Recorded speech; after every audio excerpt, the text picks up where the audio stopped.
Во пандемичната неизвестна есен 2021 со крајно внимание, неопходна стручност, со рекордно зголемен буџет за заштита на културното наследство во опасност и по проект изработен со огромна професионална посветеност, започнаа конзерваторско-реставраторските интервенции на архитектурата, а потоа и на дивното сликарство на црквата Свети Ѓорги во Курбиново.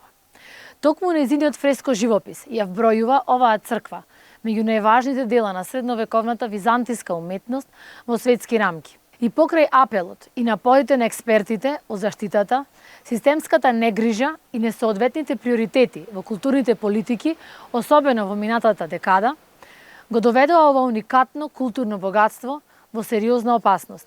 Црквата на Ангелот од Курбиново трпеливо чекаше на постојаното внимание. И го доби и стана наш врвен приоритет. Црквата доби статус добро во опасност, со што ги мобилизиравме сите стручни и материјални ресурси од заштитата.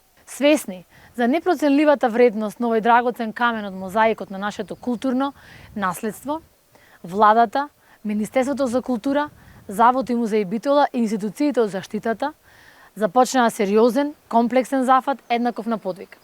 Европскиот центар за византиски споменици од Солун во овој потфат беше нас исклучително вреден стручен соработник. По неполни 4 години, интервенциите за целосна заштита на црквата во Курбиново се во последна фаза со вложени над 12 милиони денари.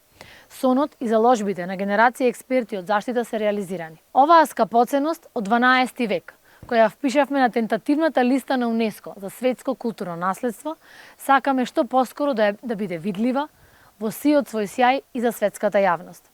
Иако, паралелно се одвиваат конзерваторски и реставраторски работи и на Скопскиот аквадукт, на бројни цркви и манастири, како и санација на спомен обележјата од НОП, без задршка можам да кажам дека црквата Свети Ѓорги во Курбиново беше приоритет во нашата политика за заштита на културното наследство како уште еден важен и несоборлив идентитетски столб.